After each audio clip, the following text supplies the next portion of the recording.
이와 같이 들었다. 어느 때 부처님께서는 가라저 시산의 모니선인들이 살던 곳에 머무르시면서 수많은 큰 비구 대중들과 한량없는 아승기겁의 항아사와 같은 보살마하살들과 함께 계셨는데 그들은 다 다른 불국토로부터 모여든 이들이었다. 세존께서는 대중들을 위하여 사변제, 삼명범행과 악한 업장을 깨뜨리는 다란이경에 대해 말씀하려고 하셨다. 그때 서방으로 80항아사 수의 세계를 지나면 일체향집이라는 불국토가 있고 그 불국토에는 승화부장 열애, 응공, 정변지, 명행족, 선서, 세간의, 무상사, 조어장부, 천인사, 불세존이라는 부처님께서 계셔서 대중들에게 미묘한 법륜을 굴리고 계셨다. 때마침 그 불국토에는 허공장이라는 보살이 승화부장 열애로부터 설법을 듣고 선정에 들어있다가 호련히 다른 불국토에 한량없고 그지없는 큰 보살들이 허공으로 솟아올라 동방을 향해 가는 것을 보게 되었다.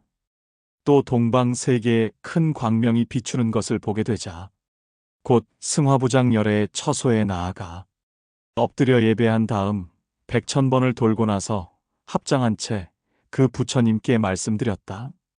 세존이시여, 저는 지금 다른 불국토에 한량없고 그지없는 큰 보살들이 허공에 솟아올라 동방을 향해 가는 것을 보았고 또 그 동방 세계에 큰 광명이 비추는 것을 보았습니다. 무슨 인연으로 이러한 일이 있습니까? 원컨대 자세히 해설해 주십시오. 승화부장 열애는 곧 허공장 보살에게 이렇게 대답하였다. 선남자여, 여기에서 동방으로 80항아사 수의 세계를 지나면 하나의 불국토가 있으니 그것을 사바세계라고 하느니라. 그곳의 중생들은 오탁으로 물들어 있느니라. 또 그 세계에는 석가모니 열애, 응공, 정변지, 명행족, 선서, 세간의, 무상사, 조어장부, 천인사, 불세존께서 계시는데 그 세존께서는 현재 가라저 시산의 선인들이 살던 곳에 머무시니 이것은 부처님의 법을 유통시켜 끊어지지 않게 하려는 것이고 삼보로 하여금 항상 세간에 머물게 하려는 것이며 모든 마군을 항복받아서 법의 깃발을 세우기 위한 것이고 생사의 길을 막고 열반의 길을 열어주기 위한 것이며 여러 곳으로부터 모여든 보살과 성문 대중들에게 사변제, 삼명범행과 악한 업장을 깨뜨리는 다란이경을 널리 설하기 위한 것이고 이와 같이 구름처럼 모여든 시방 불국토의 일체 보살들로 하여금 다른 믿음을 따르지 않게 하고 뛰어난 방편을 구족하여 걸림이 없게 하고 환희지에서 일생보처의 지위에 이르게 하기 위함이니라. 이와 같기에 그 부처님께서는 큰 광명을 비추어서 그것을 본 다른 불국토의 보살들로 하여금 허공을 타고 사바세계에 이르게 하여 모든 악한 업장을 깨뜨리는 다란이경을 얻게 하느니라. 저 국토 역시 오탁으로 물들어 있으니 이 세계와 다름이 없느니라. 너는 이제 마땅히 사바세계에 가서 석가모니 열애께 예배 공양하고 바른 법을 이어받아서 역시 저 세계의 악한 중생들을 위하여 악한 업장을 깨뜨리는 다란이경을 널리 설해야 하느니라.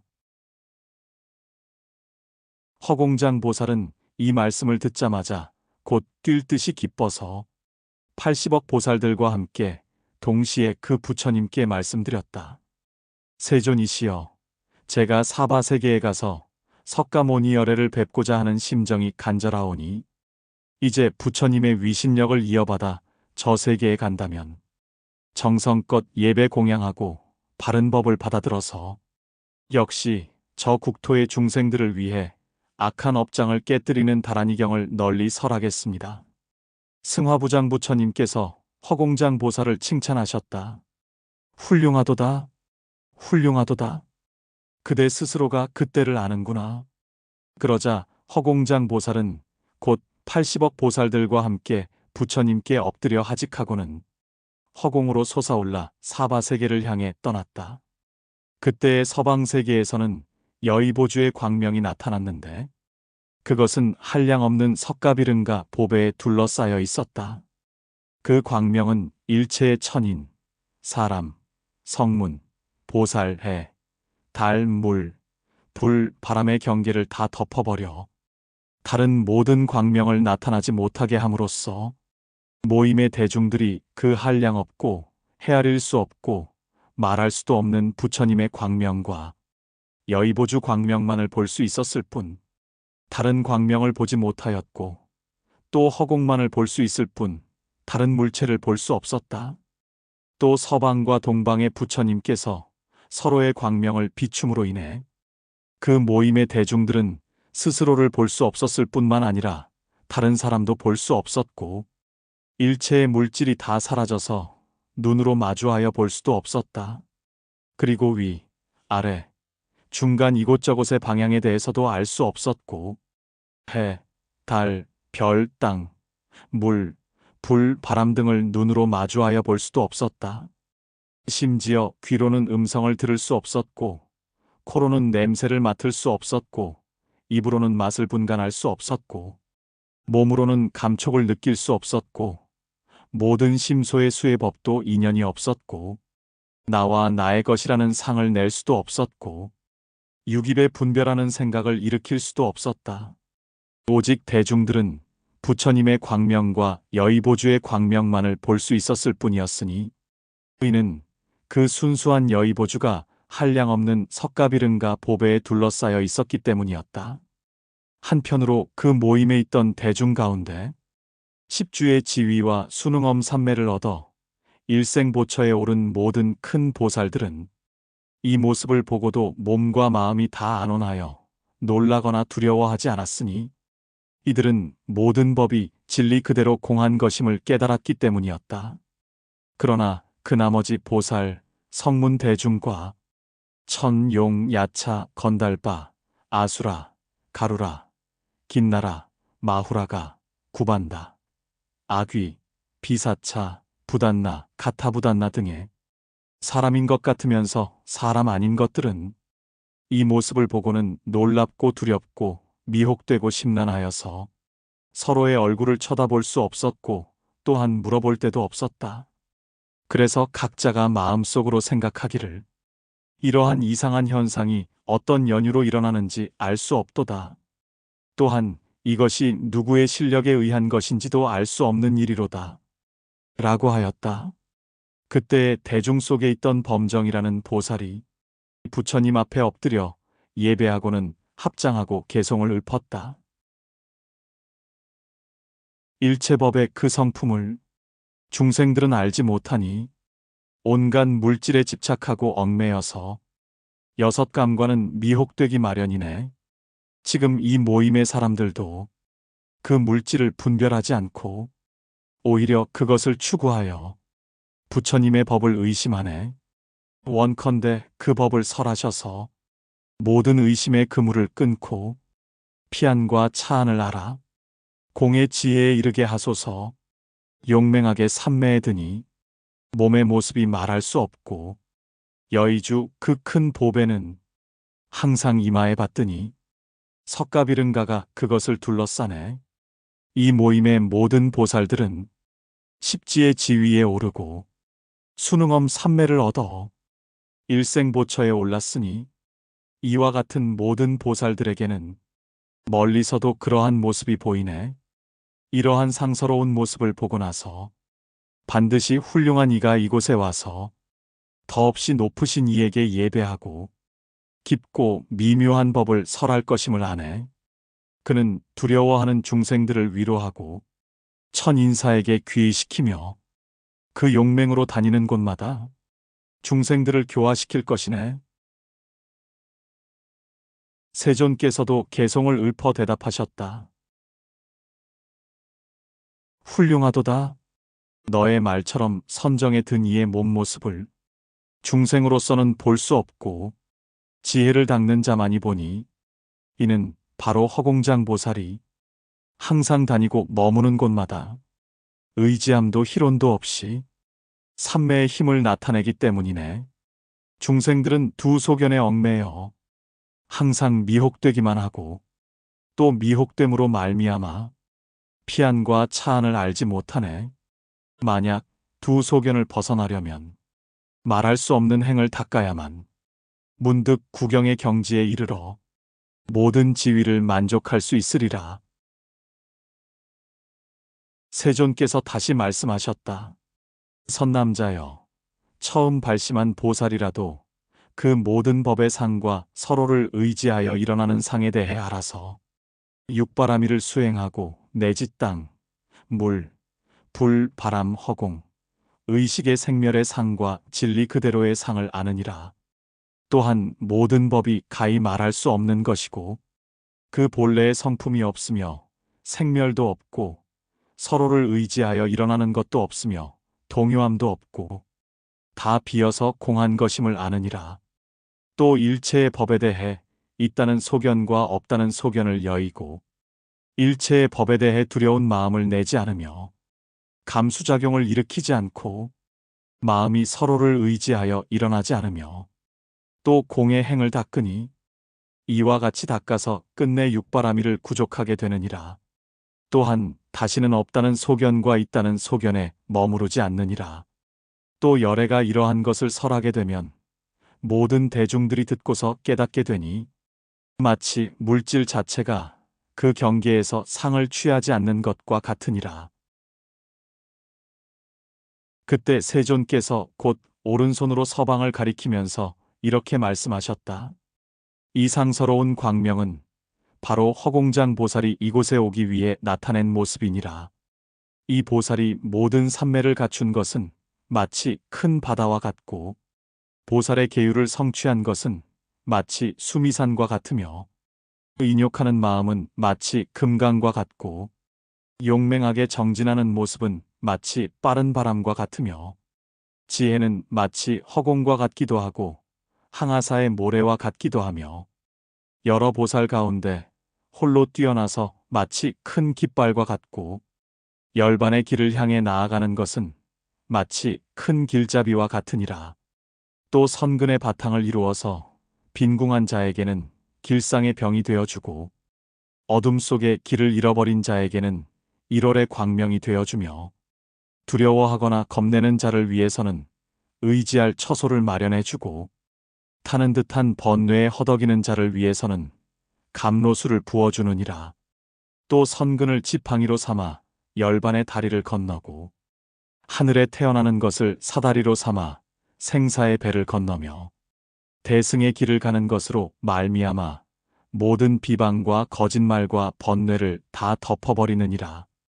또 모든 외도를 굴복시킴이 마치 사자와 같고 모든 견해를 청정하게 함이 마치 빗물과 같으며 번뇌를 부수어 버림이 마치 벼락과 같으니라.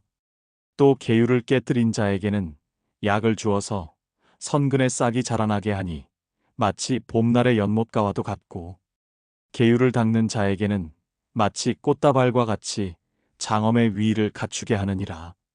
또 선하게 행을 나타내는 것은 마치 밝은 거울과도 같고 부끄러움이 없는 자를 덮어주는 것은 마치 묘한 의복과도 같으니라.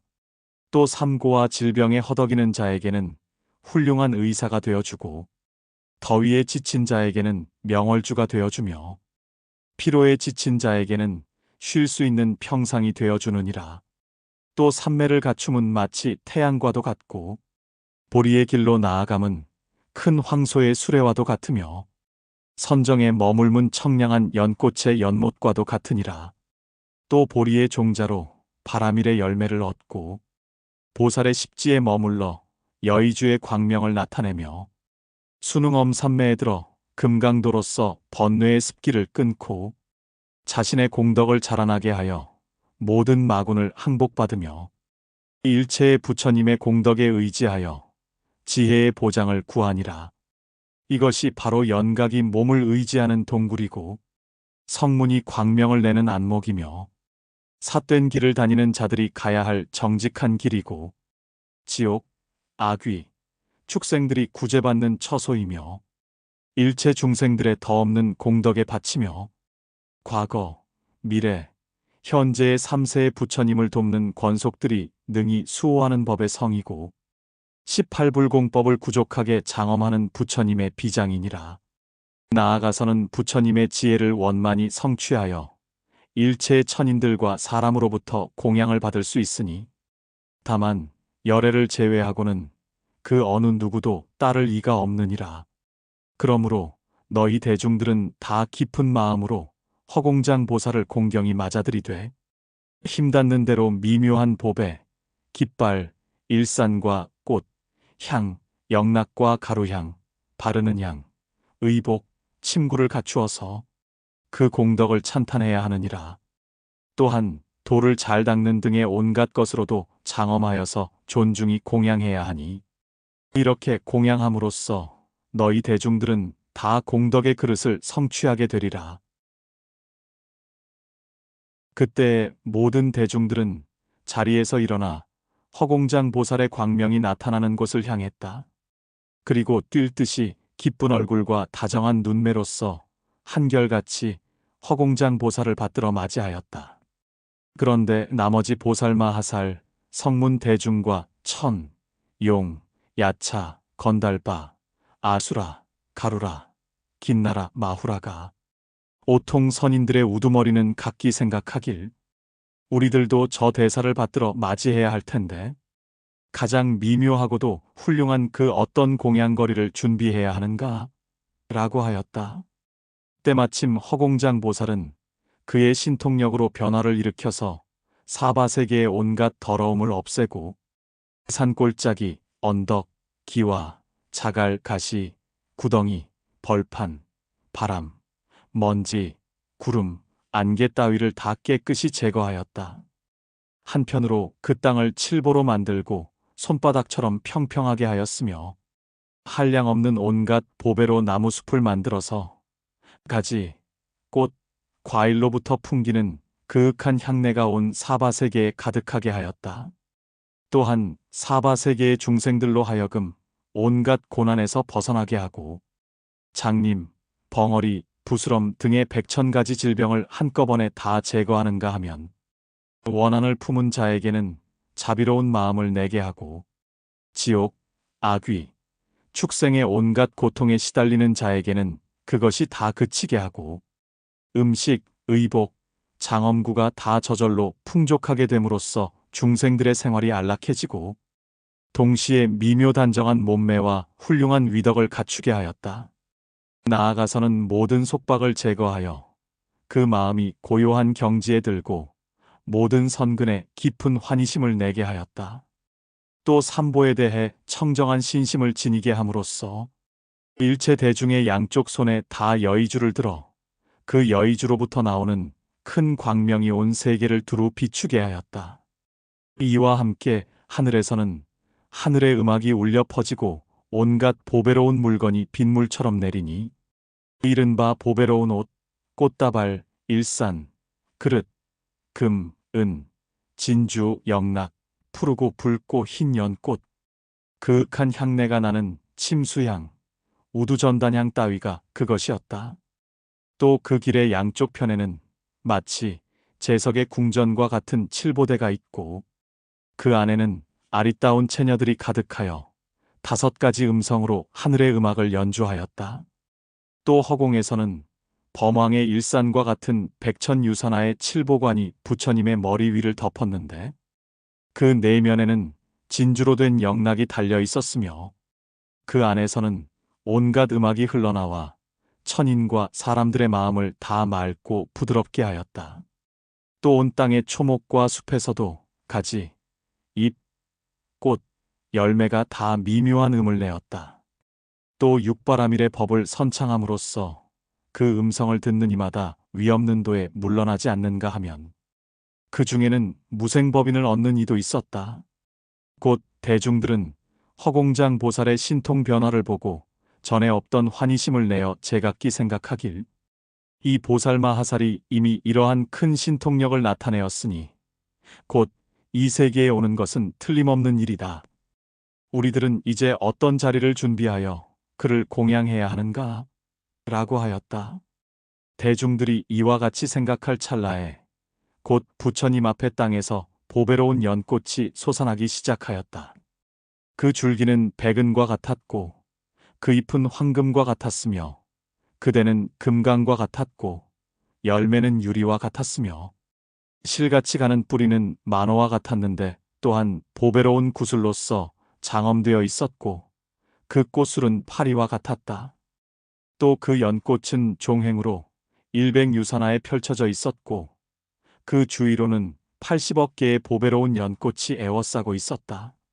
그때 허공장 보살이 호련히 그 보배로운 연꽃 위에 결가부좌하여 앉았는데 그의 이마 위에는 한량없는 석가비름과 보배에 둘러싸인 여의보주를 볼 수 있었다. 그 밖에 80억의 보살들은 각각 그 나머지 보배로운 연꽃 위에 앉았다. 그때 미륵보살이 곧 개송을 읊어 야광보살에게 물었다. 예부터 보아온 것에 의하면 그 어떠한 보살일지라도 부처님께 와서 친견할 때에는 먼저 공경이 주위를 돌고 머리 조아려 예배한 뒤라야 한쪽에 물러나 앉는 법이거늘 어찌하여 이 보살은 큰 신통력을 나타내기만 하고 보살의 예절은 닦지 않은 채 보배로운 연꽃 위에 앉아 있는가? 야광보살이 또한 개송으로 읊어 대답하였다.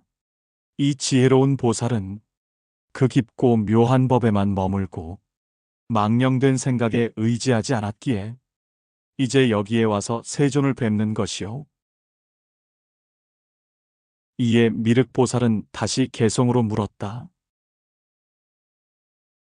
만약 중생이란 생각도 갖지 않고 모든 법의 모습도 보지 않고 그 마음이 언제나 안정되어 진리 그대로의 법에 잘 머문다면 어찌하여 신통력을 나타내 보이겠습니까? 원컨대 이 의혹을 풀어서 연설해 주시오. 야광보살 역시 개송으로 다시 대답하였다. 지금의 이 보살이야말로 용맹하게 방편에 들었으니 중생들을 교화시키기 위해 이러한 신통의 힘을 나타냈다오. 만약 진리에 머물지 않았다면 어리석고 미혹된 범부라 하겠지만 그의 밝은 지혜로 세속을 교화하니 진리 그대로의 법에 들었기 때문이요. 그때 세존께서 야광보살에게 말씀하셨다. 훌륭하도다, 훌륭하도다. 선남자여, 내가 말한 것과 같이 일체의 범부 중생들로서는 수다원과를 얻기는 하여도 수다원의 해탈의 경지에 대해서는 헤아리지 못하고 사다함과를 얻기는 하여도 사다함의 해탈의 경지에 대해서는 헤아리지 못하고 아나함과를 얻기는 하여도 아나함의 해탈의 경지에 대해서는 헤아리지 못하고 아라한과를 얻기는 하여도 아라한의 해탈의 경지에 대해서는 헤아리지 못하고 벽지불과를 얻기는 하여도 벽지불의 해탈의 경지에 대해서는 헤아리지 못하느니라. 또 일체의 중생들로서는 보살이 마땅히 방편으로서 중생들을 성숙시키는 반야바라밀의 상을 얻기는 하여도 그 상에 대해서는 헤아리지 못하느니라. 또 일체의 중생들로서는 보살이 마땅히 방편과 진리의 이치로서 중생들을 성숙시키는 무생법인을 얻기는 하여도 그 무생법인을 헤아리지 못하느니라. 또 일체의 중생들로서는 보살이 마땅히 방편과 진리의 이치로서 중생들을 성숙시키는 사변제를 얻기는 하여도 그 사변제를 헤아리지 못하느니라. 또 일체의 중생들로서는 보살이 마땅히 방편과 진리의 이치로서 중생들을 성숙시키는 반야바라밀과 구경의 수능엄 삼매를 얻기는 하여도 그 반야바라밀과 구경의 수능엄 삼매를 헤아리지 못하느니라. 그런데 선남자여, 이 허공장 보살만은 이미 한량없는 겁 이전에 무생법인을 얻었고 걸림없는 변제를 갖추어서 끝내 수능엄 삼매를 구족하였느니라. 또 최상의 지위에 굳게 머물러 동요하지 않을 뿐만 아니라 중생들의 마음과 행에 대해서도 깊이 알고 장엄한 신통 변화를 일으키느니라. 또 허공장 보살은 여기에 오기 위해 상서로운 모습을 먼저 나타내 보인 것이고 욕지, 주지, 입지를 여의었기에 그 무변공 처산매에 들어서 서방에서 이곳으로 이른 것이니라. 이때 그가 세속의 법에 들어가 큰 장엄을 나타내어 모든 중생들로 하여금 두렵고 심란하게 하였지만 이것은 모든 중생들을 성숙시키기 위함이니라. 다시 선남자여, 이 허공장 보살이 만약 그가 깨달은 진리의 이치에 따라 무생법인의 장엄을 나타낸다면 모든 천인과 사람 내지 팔지의 보살일지라도 다 혼미하여 그 경계의 모습을 보지 못하리니, 왜냐하면 허공장 보살이 그 깊고도 묘한 경지에 들어가 공덕을 잘 세웠기 때문이니라. 또 선남자여, 허공장 보살은 뛰어난 방편의 지혜로서 부처님의 법의 바다에 들어가 모든 의혹을 버리고 다른 것에 의지하지 않으니, 왜냐하면 그 뛰어난 방편의 지혜가 모든 보살마하살 가운데 최상의 당왕이기 때문이니라. 또 선남자여, 허공장 보살은 일체 중생들의 번뇌와 근심을 끊어주고 사대가 화합한 몸의 독한 병을 치료하기도 하니, 왜냐하면 일체의 중생들을 이끌어 열반의 길에 나아가는 큰 길잡이이기 때문이니라. 그러므로 삿된 소견을 일으켜서 생사의 광야를 윤회하는 중생이거나 뛰어난 방편이 없어 열반의 길을 모르는 중생들이 만약 허공장 보살의 명호를 부르며 지심으로 귀명하고 단단하고 검은 침수향과 다가라향을 피워서 공경히 예배한다면 그때마다 허공장 보살은 그러한 중생들의 마음에서 자라나는 선근을 관찰하기도 하고 모든 견해의 번뇌에 미혹된 사실을 관찰하기도 하며 과거세의 심은 선근의 종자에 따라 그 업을 관찰하기도 하여 중생들은 다 제도하고 혹은 불법승 삼보에 대해 신심을 내거나 보시, 지계, 인욕, 정진, 선정, 지혜의 육바라미를 얻으려고 하거나 그 밖에 다른 공덕을 얻기 위해 힘쓰는 중생이 있다면 허공장 보살은 그때마다 그러한 중생을 관찰하여서 근기에 따라 신통을 나타내 보이되 심지어 그 꿈속에서라도 갖가지 형상을 나타내어 온갖 방편으로 설법해 주리라.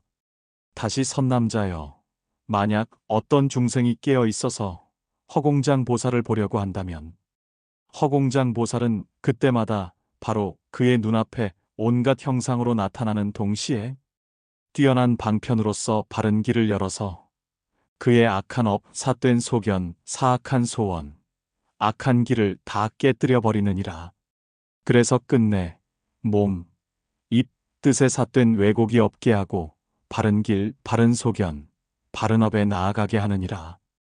또 항상 선지식들을 가까이 하여 속히 번뇌와 삼도, 판란의 고통에서 영원히 벗어나게 하며 선한 업을 행하는 그 자제로운 힘으로써 점점 깊은 법의 지혜에 들어가게 하느니라.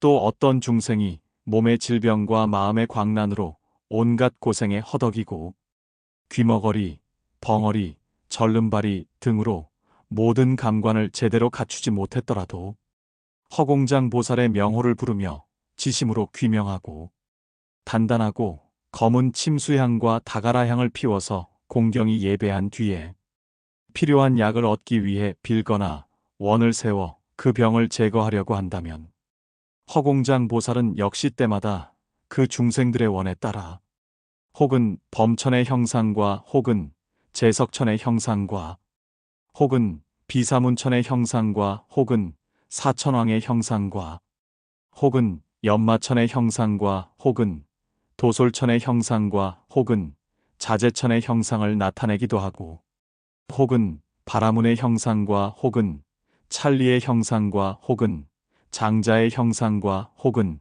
거사의 형상과 혹은 대신의 형상을 나타내기도 하고 혹은 동남 동녀의 형상과 혹은 부모 친척의 형상과 혹은 금강도를 쥐고 있는 역사의 형상을 나타내기도 하고 혹은 천, 용, 야차, 건달바, 아수라, 가루라, 긴나라, 마후라가 등의 사람 같으면서 사람 아닌 것들의 형상을 나타내기도 하느니라.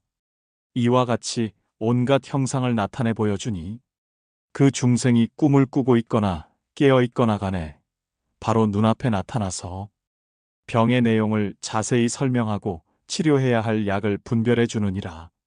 병세가 이러할 때에는 이러한 약을 먹고 병세가 저러할 때에는 저러한 약을 먹어야 한다는 그 구체적인 처방을 가르쳐 줌으로써 중생들이 설명을 들은 그대로 각기 약을 복용하여 한 번, 두 번, 세 번, 그 복용하는 횟수에 따라 모든 병이 다 완쾌되며 그 중에 어떤 중생은 약을 먹지 않고 보살이 나타내는 형상만 보아도 병이 곧 낫게 되느니라.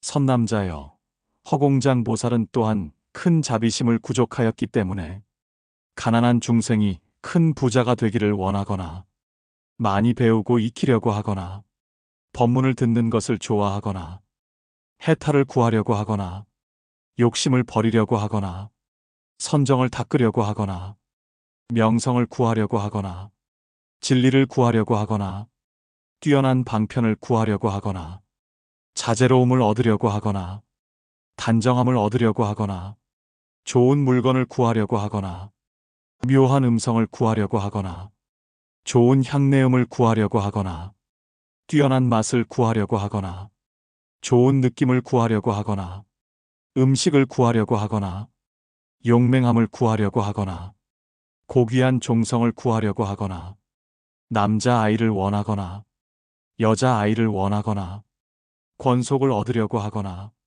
복덕을 구하려고 하거나 육바라미를 성취하여 얻으려고 하거나 뛰어난 말솜씨를 얻으려고 하거나 일체 중생들을 보호하길 구하거나 일체의 감옥에서 벗어나기를 구하거나 일체의 악한 관습을 끊으려고 하거나 할 때에는 마음을 내어 그 원이 성취되게 하고 내지 지혜 역시 이와 같이 하느니라. 또 장수하기를 원하거나 많은 재물을 얻어 풍족하게 쓰기를 원하거나 할 때에는 그렇게 해주되 인색한 자에게는 보시하게 하고 파괴한 자에게는 계행을 지키게 하고 성내거나 미워하는 자에게는 인욕을 닦게 하고 게으른 자에게는 정진하게 하고 마음이 산란한 자에게는 선정을 닦게 하고 어리석은 자에게는 지혜를 갖추게 하고 삼승을 부정하는 자에게는 성문승을 닦게 하고 나라든가 중생이라는 생각에 집착하는 자에게는 연각승을 닦게 교화하느니라. 또 자비심을 여의어 자신의 몸만을 아끼고 중생을 버리는 자가 있을 때에는 그로 하여금 자신의 몸만을 옹호하지 않고 중생들을 다 거두어주는 자비심을 닦게 하는 동시에 안욕따라 삼막삼보리의 마음을 내게 하느니라. 선남자여, 이와 같이 허공장 보살은 중생들을 대할 때마다 그 낱낱의 중생들의 마음을 알아 곧 방편을 나타내어서 그들로 하여금 자신의 몸만을 옹호하지 않고 중생들을 다 거두어주는 그 보리의 마음을 내게 하여 사범행에 머물게 하느니라. 만약 어떤 사람이 자비심을 일으켜 일체의 중생을 다 구제하려고 하거나 안욕따라 삼막삼보리의 마음에 편히 머물기 위해 아라냐나 숲속의 고요한 처소에서 단단하고 검은 침수향과 다가라향을 피우고 공경이 시방을 향해 합장하여 진심으로 귀명하거나 할 때에는 허공장 보살이 그를 위해 다음과 같은 다라니주를 설하느니라.